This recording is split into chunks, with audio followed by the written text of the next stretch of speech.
Revenue operations is much more than words in a job title. It's a methodology that is transforming sales, marketing, and customer success teams into high-performing revenue drivers. However, many revenue leaders still have critical questions about how to operationalize it. Furthermore, they want to know what others in the industry are doing. That's why we conducted original research and put together our findings in the 2021 Revenue Operations and Customer Acquisition Benchmark Report. In partnership with RevOps Squared, we asked hundreds of cross-departmental revenue leaders across top companies to reveal their approach to revenue planning, analytics and revenue operations, and customer acquisition. We've identified exactly how teams are aligning to hit their revenue targets, as well as the new activity, pipeline, and customer acquisition benchmarks to strive for in 2021 and beyond. Download the entire report for free at ringdna.com/RevOpsReport. What if your sales team could know the moment a buyer arrives on your website and talk with them instantly? With Qualified's conversational sales and marketing platform purpose-built for Salesforce, that's all possible. It's not rocket science, it's common sense. Conversations move deals forward. Live chat, voice calls, and meeting bookers accelerate sales conversations without a single email exchange. Capture prospects in that magic moment when they're most interested in learning about your business. Head on over to qualified.com to chat with their team and learn more.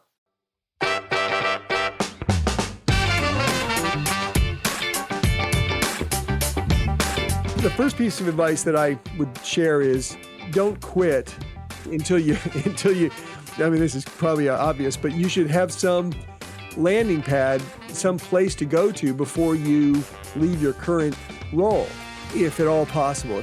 And look around and, talk to other vendors, talk to companies, and see what you can do to find something, even part-time, as a way to kind of make the shift into being self-employed.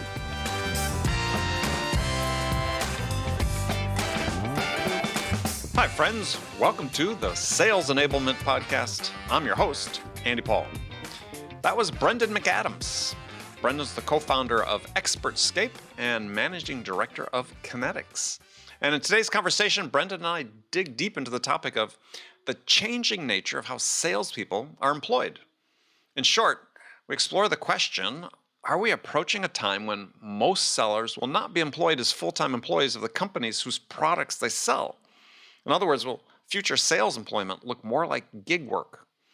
Or, alternatively, will it look more like professional sports, perhaps, where athletes auction off their services and sign huge guaranteed contracts? Except it will be the top sellers signing the huge contracts with much higher commission rates than they get today.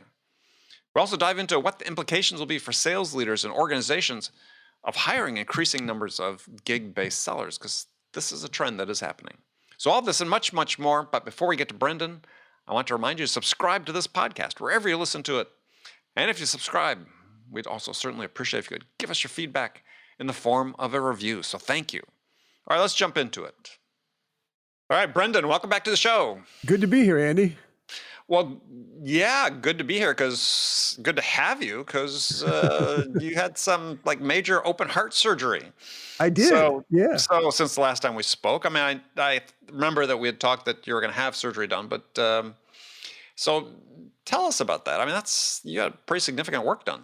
Oh yeah, so that was I had my aortic valve replaced, and along with that, the ascending aorta, which is the kind of the tube that runs right off the valve, off the top of your heart, and that was due to an aneurysm that was kind of slowly stretching its way out, and the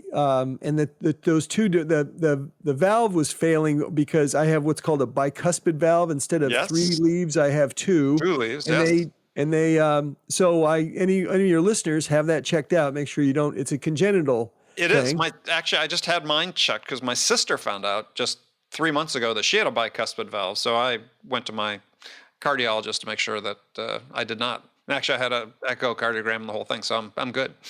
Oh, that's good. It's reassuring because the thing with an aortic valve that with the ascending aorta, as we talked about offline, is if it breaks, you just die. You're dead. Yeah. Yeah, There's a reason they call it the Widowmaker, and that's it. Yes. Yeah, and so they were monitoring it for a while, and then they decided, the valve's getting bad enough. It calcifies and becomes less efficient, and so they decided, it's probably time now to replace both at one time. And because I'm replacing both, you have to open your chest up and crack it open and go in there and do whatever they do. Yeah. If you just have a bad valve, they can now run it up through your thigh, through the femoral artery, which is fantastic, really, and which is amazing. It's like a catheter, really, and it runs up into your heart, and then it crushes the old valve. I'm sure there's a different term for it, but it crushes the old valve out of the way and puts this new metal one in. But because I had to replace the ascending aorta at the same time, that wasn't an option, and so I got the full treatment. Wow. So you got the mechanical valve. So a funny story about mechanical valves. I did not, by the way, but I will. But go ahead, tell your story. Oh, okay. Well, he got a mechanical valve in his replacement, and he was a guy that I swam with in master swimming program. And I remember seeing him in the hospital. His chest was cracked open because then they went in. This is 15 plus years ago, and remember seeing him stitched up. He had this lead sticking out of his wire lead sticking out of his chest. Did you have that? Yeah, I did. Yeah, sure. So this seems sort of weird, but when he got back in the pool one day, he and I are swimming by ourselves. I guess it was after workout. We were warming down. We were the only two people in the pool, and I was swimming alongside him, and I could hear this click, click, click. Oh yeah, yeah. And I stopped him. I said, "George, am I hearing your valve?" Yeah. And I was hearing his valve. It was kind of freaky. Well, I could talk about this forever, but I first of all, as some of your listeners may remember, I'm co-founder of a company called Expertscape that identifies and ranks medical experts by a specific topic. And my cardiologist is at Hopkins and happens to be world ranked as a cardiologist. He's like one of the top guys in this particular area. And in the process of this, I ended up get emails from doctors all the time. And I got an email from a doctor asking me a question about Expertscape, and I looked him up, and it turns out I wrote him back and said, "You happen to be the one of the world experts in the very thing I've got a problem in, which is this aortic aneurysm." And he was really generous about it and said, "Oh, well, let me know. Keep me in the loop. I'm happy to help you out any way I can." And so I would send him my CAT scan results, and I got an MRI. I had a catheter done, echo. I sent him reports and everything. He told me what to do. He gave me, we went back and forth via email, and actually even told me which valve to get. And that's the point I was going to make was I ended up getting what's a biologic valve. It's man-made now, but it's made out of cow parts that have been cleaned. And the nice thing about it is you don't have, this is probably not, no one wants to hear about this, but you don't have to take a blood thinner, right? So which makes it much less, but it does thump. It has a sort of a interesting, but it's good for several hundred beats. I'm pretty sure it's got I think I'm still under warranty for another little bit. Yeah, I wouldn't want to. Got a bad one, got to get it replaced. Doesn't sound like fun. Yeah. We'll say one other thing about this, because this is kind of a weird observation, and that is, but it was a truly transforming and really overall, really a wonderful experience getting surgery in a weird way. And that is to be surrounded. I had it done at Johns Hopkins here in Baltimore. And to be surrounded by so many really talented people was really quite inspiring all the way through. The nurses and all the staff, the anesthesiologists, and of course my surgeon, who also had to be highly ranked in experts. So I would have suspected so. Yeah. So it was surprisingly uplifting, which was kind of, I did not expect that. Well, I mean, and you had it done in the middle of COVID too. So, I mean, I did, yeah. Had to be interesting itself right there. So, yeah. All right, well, we're glad everything's okay. Thank you. Yeah. Well, so today we're going to talk about an interesting topic that we're going to talk about sales employment. and sort Yeah. of how it's changing, how it's going to change. And we've had guests on before. We've talked about various parts of this because everybody talks about, well, sales is changing, but they're talking about the mechanics of sales, right? Yeah. And how you interact Right. with buyers. But Right. perhaps the more overarching change is, how do they get employed, right? Who do Yeah. they work for? Sure. Yeah, what's the nature of that work look like? And so I wanted to dig into that because right now, I mean, most salespeople are full-time employees of the companies they sell for. Yep. There's certain That's right. exceptions by industry. Insurance uses commission-only agents, or Right. other door-to-door home products and so on. Sure. Or even in B2B, I mean, I've used sales agents, like when I was breaking into a new country overseas with a startup. We Yep. don't hire somebody, we'd hire a commission-only agent, right? Or Right. Yep. maybe there's a draw, but they were independent. But we really haven't seen much evolution beyond that. I'm talking about in selling, right? Because we've seen a huge uptake in appointment setting services and outsourced appointment setting and outsourced lead gen. Yeah. Yeah. But in my mind, that's not selling, right? That's top of funnel, that's marketing, that's awareness building, so on. Right. But now we're starting to see maybe some trends toward fundamentally changing the nature of how, we'll call them AEs or sellers. I'll just call them sellers are employed. So what are you seeing?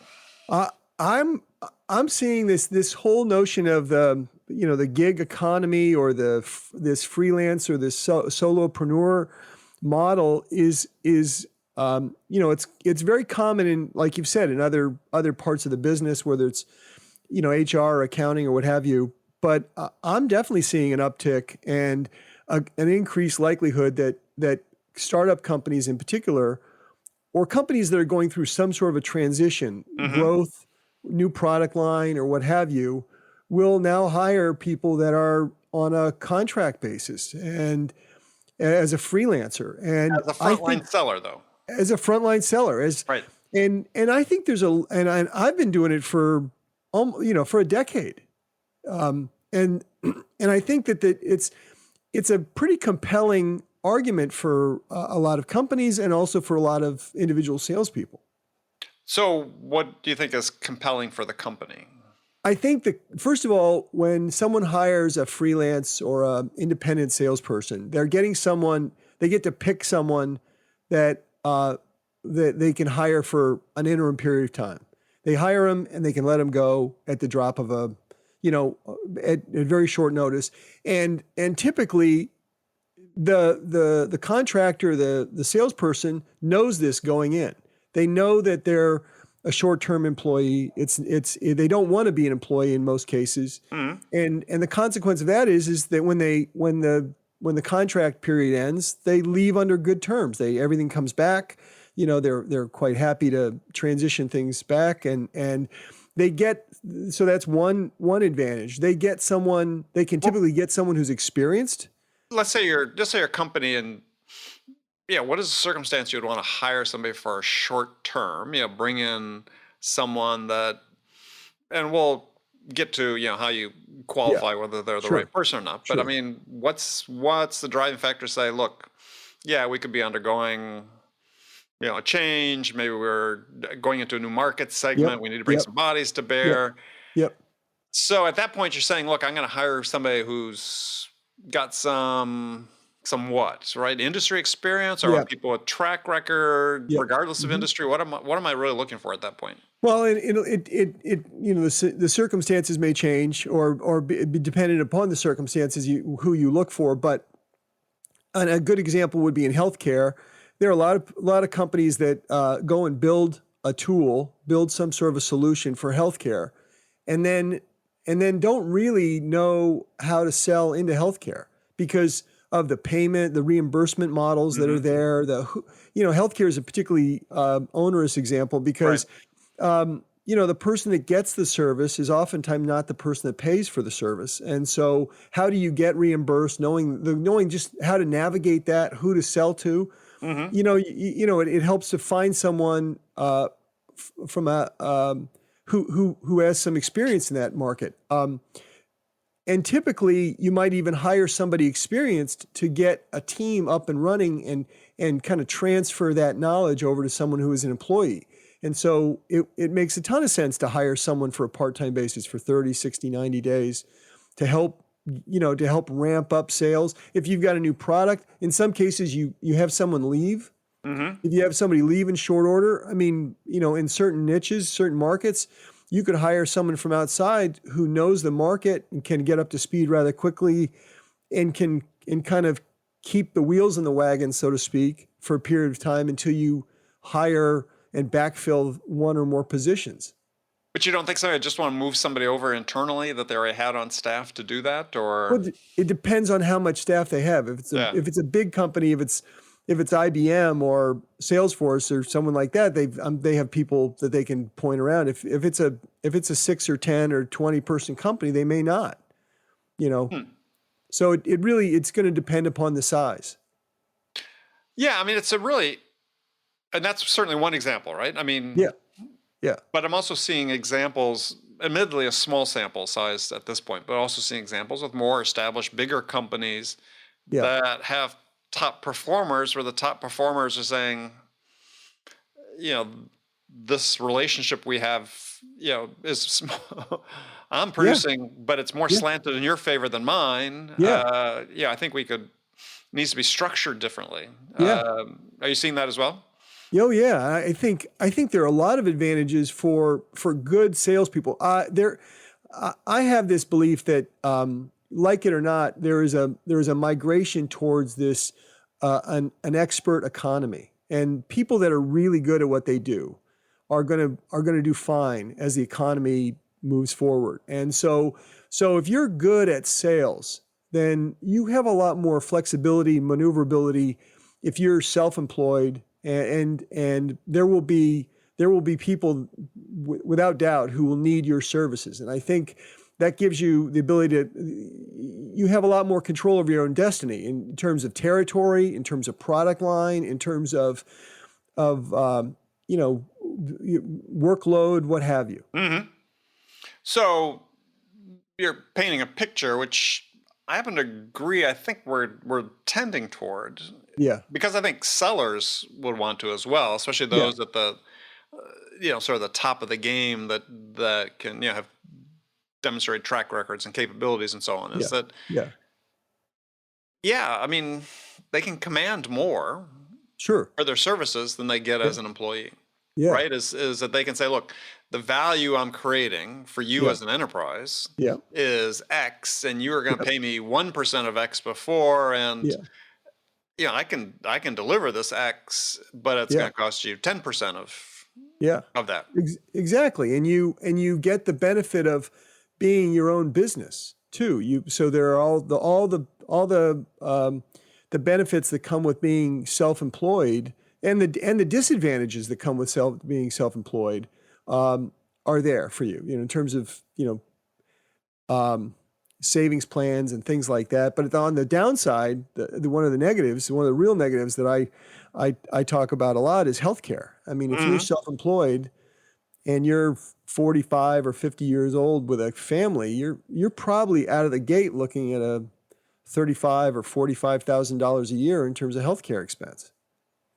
So that's one of the downsides. So going out on your own, being a self-employed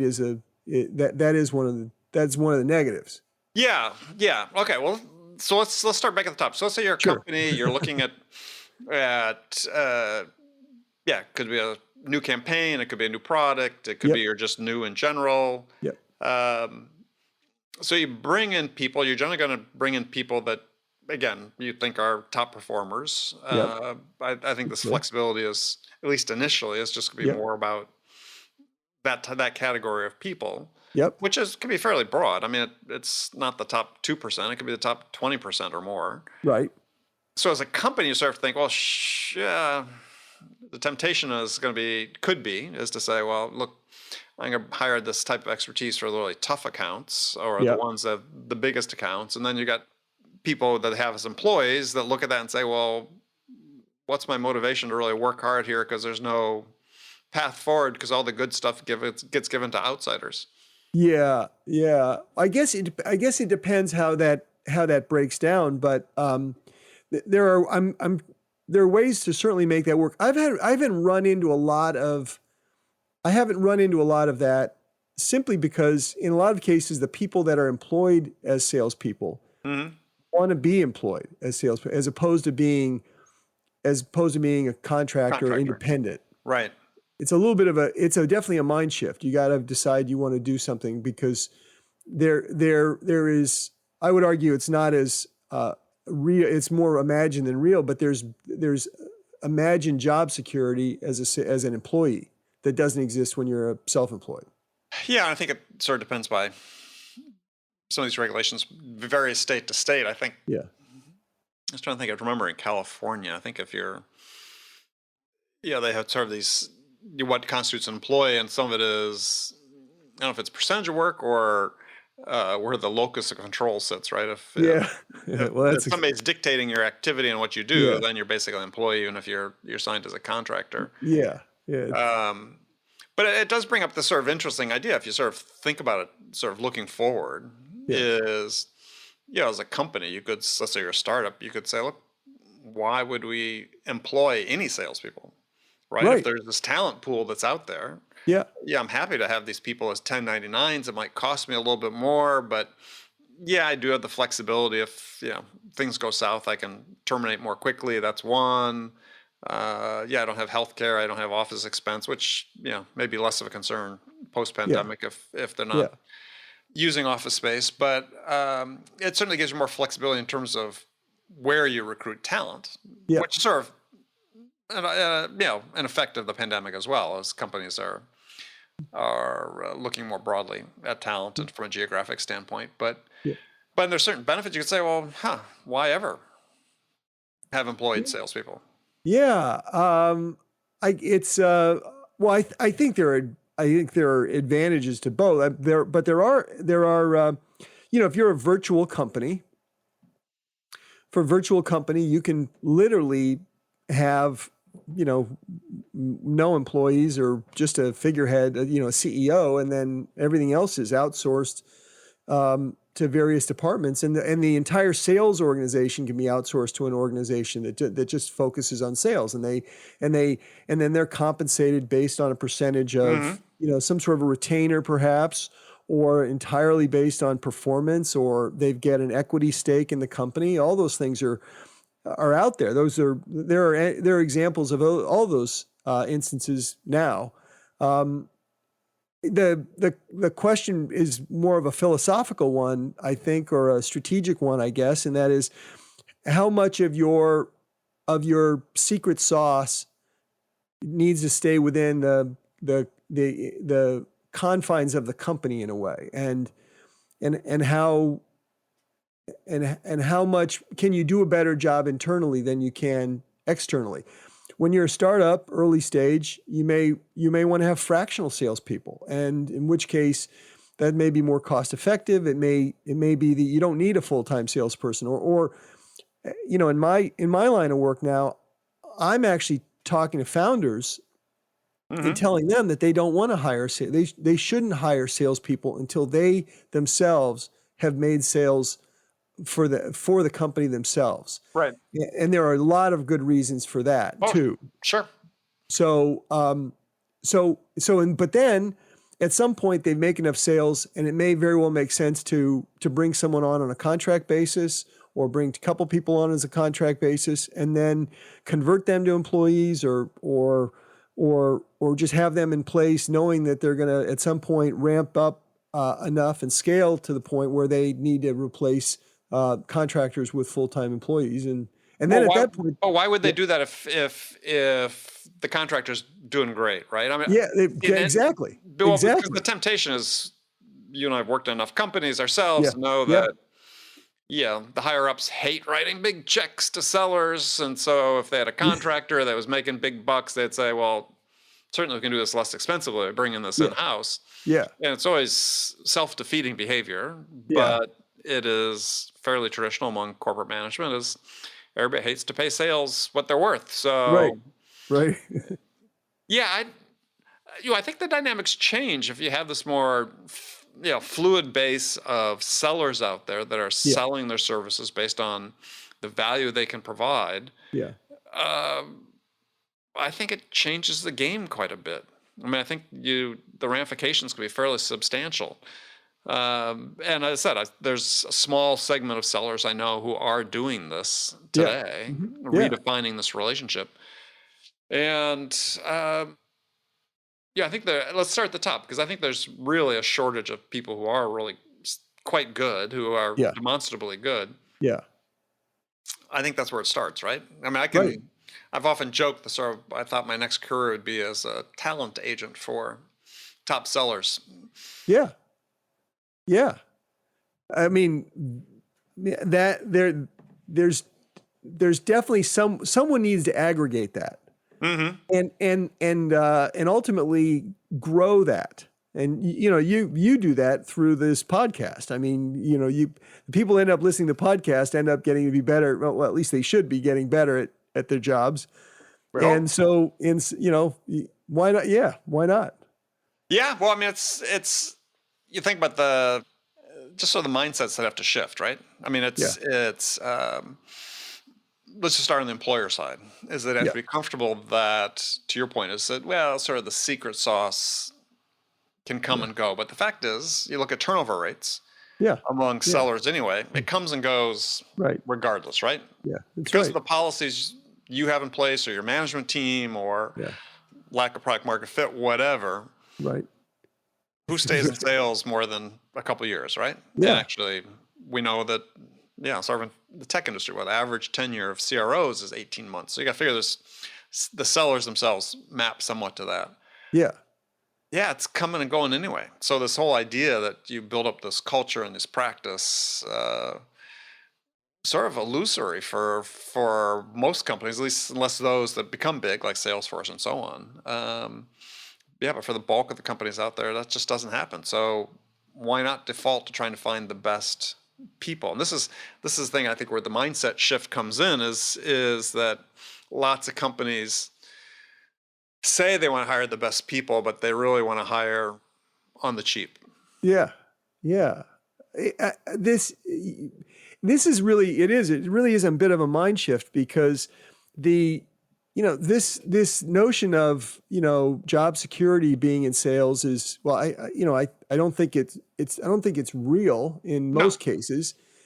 And, comp plans change, territories change, management changes, all these things. And you're at the whim. If you're in accounting, your salary is probably going to stay the same from year to year, and you might get some cost of living bump or some promotion. A boost, right? But in sales, your income could dramatically change from one year to the next, and due to factors completely outside of your control. And what do? Do you quit and go somewhere else? I guess in a lot of cases you do. But I used to run into situations where customers, I usually represent that I just work for the company. They wouldn't know that I'm not an employee, but every now and then it's for whatever reason, they understand that I'm a contractor. And it used to be that would cause them some puzzlement, but it really doesn't anymore. And so I think this whole notion of this solopreneur, entrepreneurial gig economy kind of model is gonna seep into sales just like it does every other job description. And more so, I agree. So if you're a seller right now and you're saying, okay, interesting, Brent, let's make some interesting points. Yeah. I'd love the freedom and flexibility I've sort of enjoyed in the past year, working from home or working from anywhere. That's right. Want to continue that. I think I can do a good job. I did a good job. I continue to do a good job, but I'd like to maybe go sample lots of different environments. How do you set yourself up to do that? Well, the first piece of advice that I would share is you don't quit until you. I mean, you should. I mean, this is probably obvious, but you should have some landing pad, some place to go to before you leave your current role, if at all possible. If you can, and and look around and, talk to other vendors, talk to companies and see what you can do to find something even part-time, as a way to kind of make the shift into being self-employed. So that would be the first piece of advice I would have is don't don't jump without knowing where you're jumping to. Yeah. I sort of agree. I mean, so I started my company. I just jumped, but I had no idea what I was doing. I think not clear. I still do, but yeah. I mean, I think that for sellers to think about this idea of, okay, I want to be a gig seller. Yeah. Is you have to really understand what you're good at. Yeah. Yes. And more importantly, how you do it, right? This is something that frustrates me a lot when I talk with sellers is they don't understand why they win, right? They don't understand the things they do that really have an impact during the buying process. Yeah. And you really have to sit down and spend some time reflecting, maybe asking peers or colleagues, or even customers, which I've done in the past. Yes. Is what you're good at and why. Yeah. What's your philosophy? Because if you're going to go sell yourself as this contract employer that's going to come in, serve as a hired gun to maybe fix a problem or to help, transition or help enter a new market. Yep. That's you have to right. understand why you're going to be able to do a good job in that environment. Yes. And what the environment is that you need to be going into, because you can't assume if you're going to be a gig salesperson that you could succeed equally well in any environment. This idea that you can sell anything is an illusion. Yes, totally agreed. So you're kind of talking about ideal customer profile, or product market fit in a sense. Start yourself, right? What are you able to do? Yeah. I mean, that's I forget at what point in my career I did this, but I sat down and did this inventory, and I still have it somewhere. is what I believe, right? My philosophy of sales, how sales works, how customers make decisions, how what I did had an impact and created orders. And if you don't have that sort of self-understanding, then because you are the product, right? So you can't understand if you have a market fit if you're not really sure or don't really truly understand what the product is. Right. And so you're trying to figure out, that's an excellent point. You want to do some self-examination, figure out what is your exact niche. And if you can identify that exact niche, where you're good, where all your skill sets overlap in that unique spot, and then go and talk to those people, somebody in that crowd is going to need somebody. Mm-hmm. Maybe not today, maybe not in a month, but there will be demand. Yeah. Well, I think this is, as I said, we're sort of talking about the future that's still uncertain, but I think the other thing that sort of plays into this is that I think increasingly sellers want more autonomy. They understand the company doesn't really care about them. They understand that they're exceedingly vulnerable at the whim of an organization. That no one really cares about them but themselves. Yeah. And if that's really the case, then I want more control, right? If you're going to judge me, and I believe this firmly, I think is, you're a seller and you're being forced to comply to a certain process or whatever, and being measured to death by the metrics and the KPIs, and you think, well, hey, there's a better way to do it, but I really don't have the freedom to try to. Sellers want that. I mean, I think that autonomy is not only important. I think there's also a growing body of research that shows that when people are in charge of the choices they make, they tend to perform better. Yeah. Oh yeah. They you're being paid based on. It's actually exactly what sales is, and that is you're being paid for production. You're being paid for your accomplishments and not for the hours that you put in.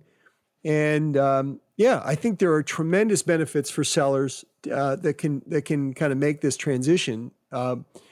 just in terms of the control that they have over their lives. Mm-hmm. Well, and I think and we're not just talking hours you work and so on. It's having control over your life. Yeah, I mean, absolutely. I learned early in my career that I couldn't be like the prototypical salesperson. I'm not salesy at all, and that was the way I was trained. And I was just like, Yeah. I'm in the shortest career in the world if I have to be like that. Yeah. And so I always sort of carved my own path, and I was, I guess, fortunate enough on one hand to, in most instances, succeed, so I could do that. Mm-hmm. Had bosses that were enablers that way, which is what you need. But yeah, I look at myself, if I had to be in some sales environments that I see today, it's like, there's just no way. That I couldn't do it, but also it just seems counterproductive, seems oppressive. And so I think, if you're sort of dictating the terms of your employment, I mean, if you're coming in as a contractor, you have the ability to define, to some greater or lesser degree, your work conditions. Yeah, it may be as simple as you don't have as much. Yeah, there's the downsides to it. You don't have that office environment. Not that we've had much of that in the last year, but you don't have the camaraderie of fellow employees. But you also don't have all the incessant sales calls and internal meetings and so forth. You're basically hired. You may have to take part in a status call once a week or something like that. But generally speaking, your time is yours, and then your ability to produce is based on your own effort and well, I think as a mindset for sellers, and I had this as a hiring manager, which is in startups where I wanted to hire people on a contract before I hired them as a full-time employee, right? I wanted to try them out, try and buy. Which some people really don't like, right? They're not comfortable with because they're looking for that job. But as a seller, you could also think about, that could be a good way to get this job. I want to get into this company. Is I'm going to propose that they hire me as a contractor, and if it works after 6 months, we have the option either to become a full-time employee or keep on the current basis. And you may find you want to stay as a contractor, or not work with them anymore.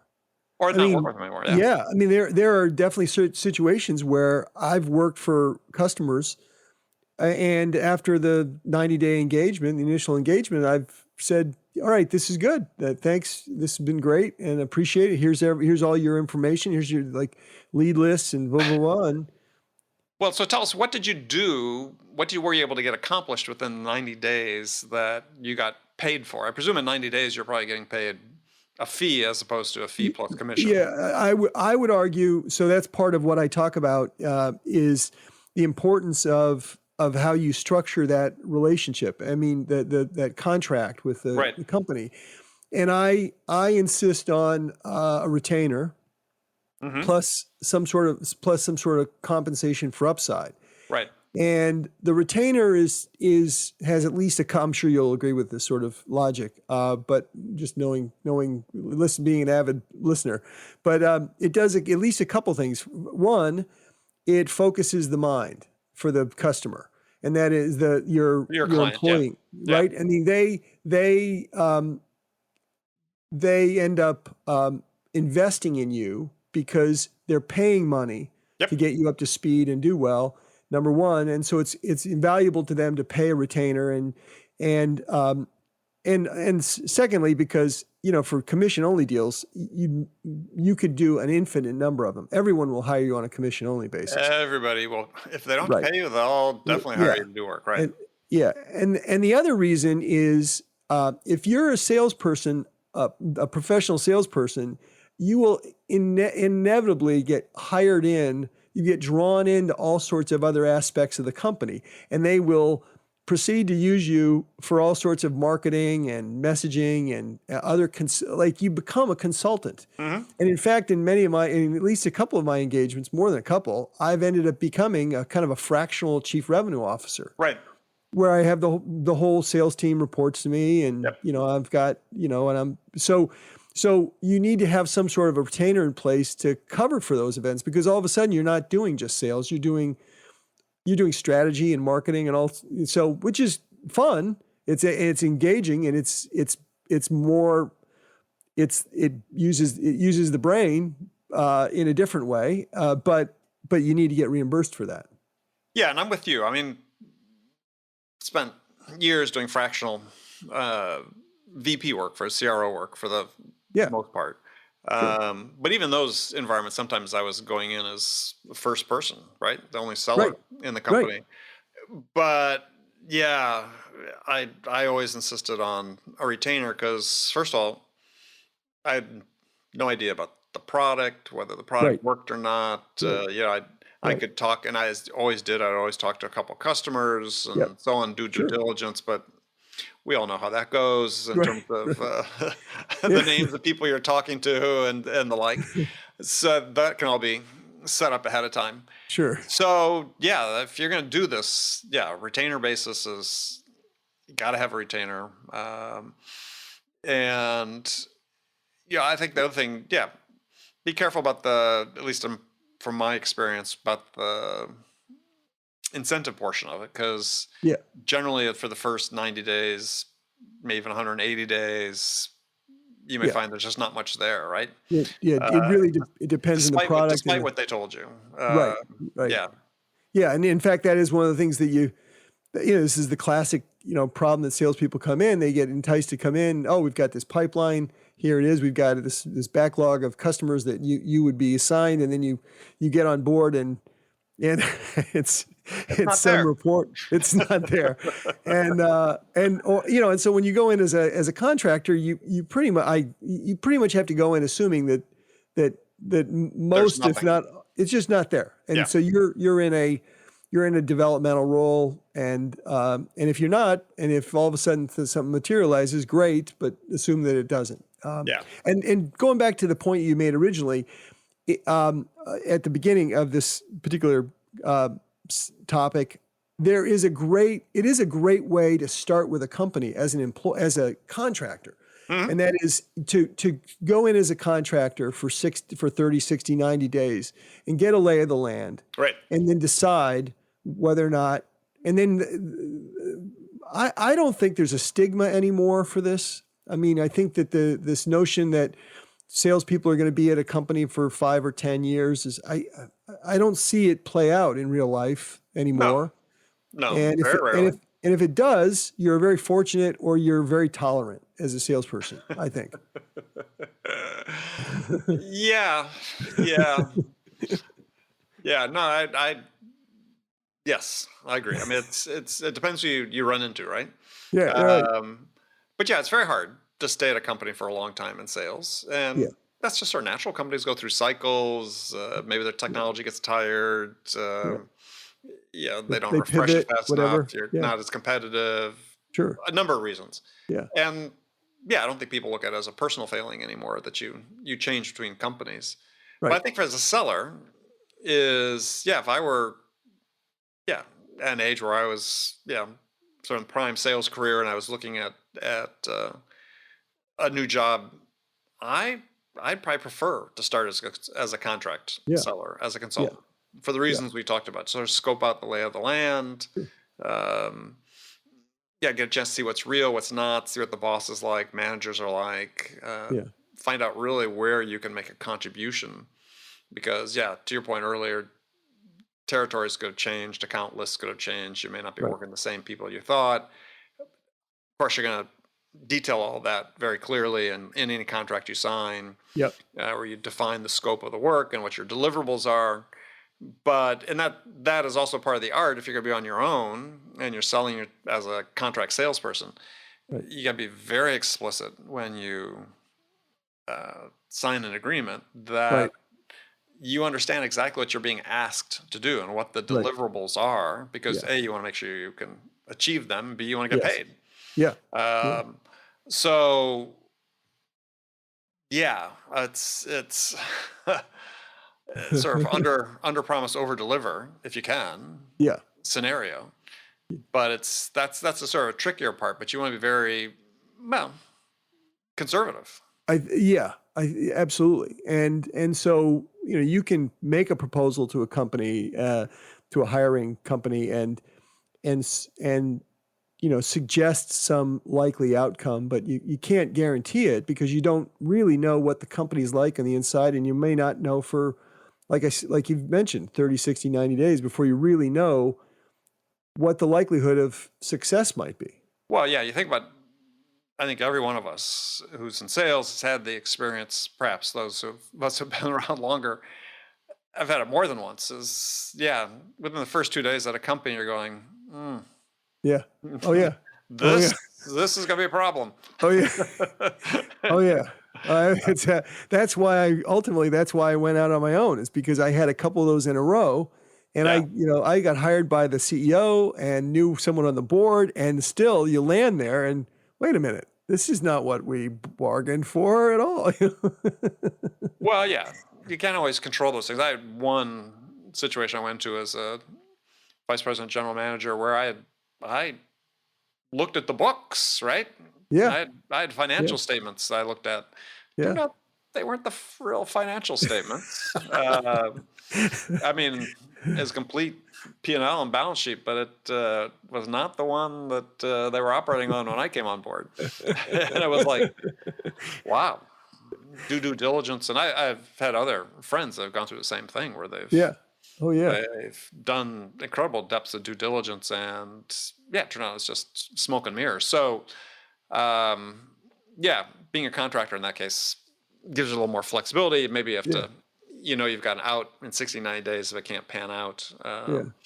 So, but I just think in general, I mean, it's sort of wrapping things up is I think if you're a seller in this environment today, I think you're better off being independent. And there's downsides in terms of healthcare costs.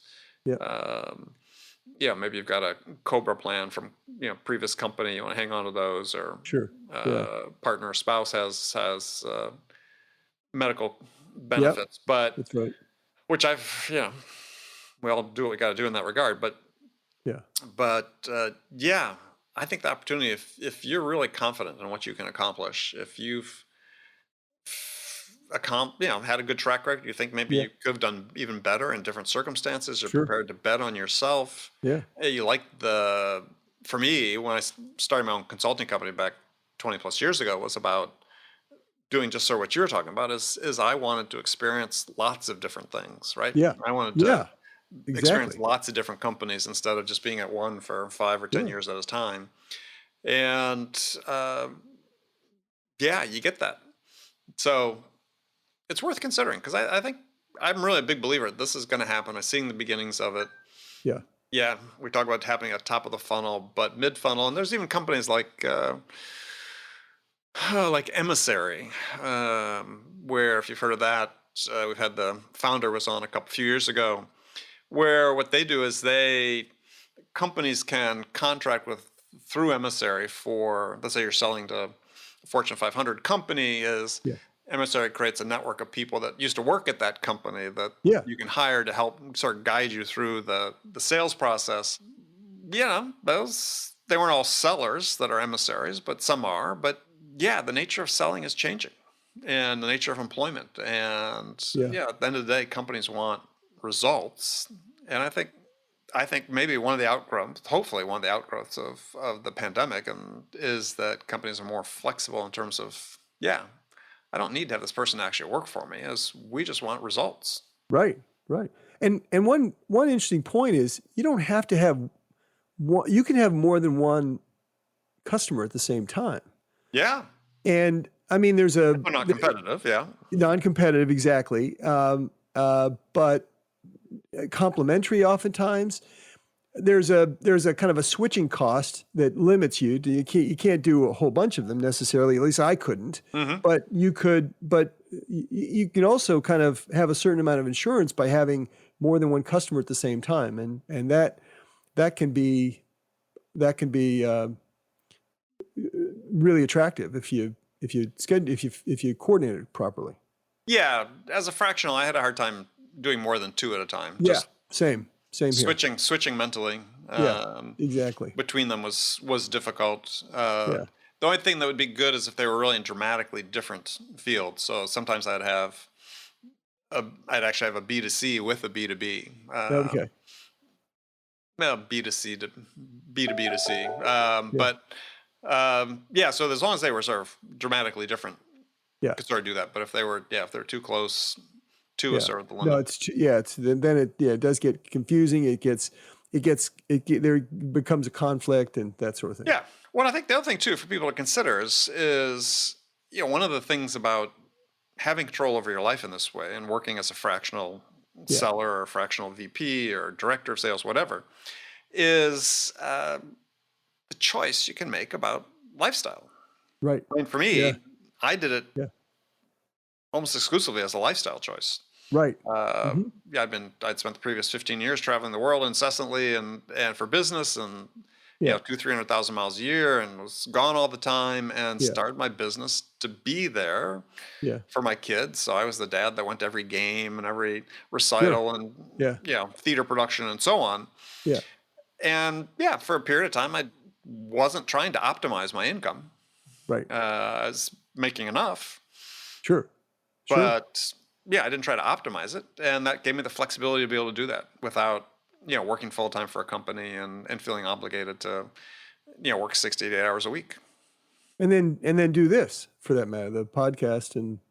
Well, this was after. Yeah. But Yeah.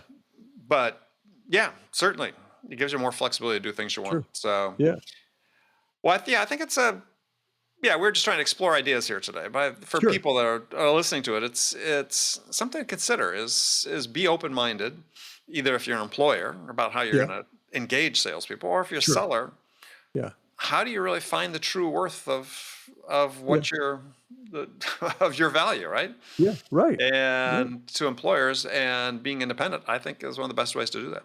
Yeah, agreed. Yeah. All right. Well, Brendan, I'm glad you're healthy and through that ordeal. Yeah. And if people want to connect with you, what's the best way to do that? Probably BrendanMcAdams.com is the easiest link to remember. I'm on Twitter, the same Brendan McAdams on Twitter, and the website is Kiinetics, and I'm going to be a future podcaster too. So I know. I look forward to being on your show. Yeah. We're excited for that. That'll be great. That'll be great. All right. Well, Brendan, thank you so much. Andy, pleasure always. Okay, friends, that's it for this episode. First of all, I want to thank you for taking the time to listen. As always, I'm so grateful for your support of the show. And I want to thank my guest, Brendan McAdams, for sharing his wisdom with us today. If you enjoyed this episode, please subscribe to this podcast, Sales Enablement with Andy Paul, on iTunes, Spotify, or wherever you listen to podcasts. And thank you so much for investing your time with me today. Until next time, I'm your host, Andy Paul. Good selling, everyone.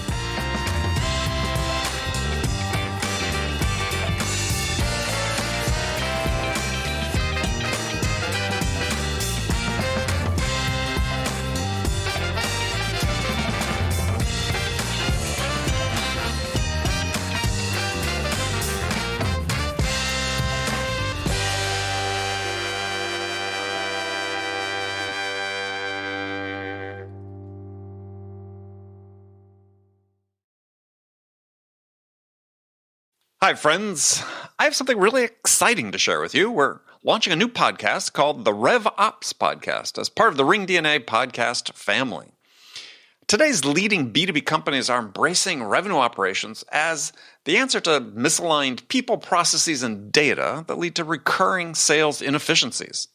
However, many people still have critical questions about RevOps. What processes and tools do I need? How do I structure my team? How do I measure outcomes across sales, marketing, and customer success? And what are the best practices for doing that? So join Jordan Henderson, Jonathan Stevens, and Brandon Redlinger, and some of the world's leading revenue operations leaders as they tackle the important questions many of you face today when building a RevOps function. From ringDNA, the company that transforms sales teams into high-performing revenue drivers, comes a podcast guaranteed to go beneath the surface-level conversations and dive deep into the world of RevOps. Your hosts deliver unfiltered, thought-provoking discussions and actionable takeaways on every episode about the ideas, processes, and technology changing the B2B sales landscape. Visit ringdna.com/RevOps to learn more or subscribe now on your favorite podcast player. What if your sales team could know the moment a buyer arrives on your website and talk with them instantly? With Qualified's conversational sales and marketing platform purpose-built for Salesforce, that's all possible. It's not rocket science, it's common sense. Conversations move deals forward. Live chat, voice calls, and meeting bookers accelerate sales conversations without a single email exchange. Capture prospects in that magic moment when they're most interested in learning about your business. Head on over to qualified.com to chat with their team and learn more.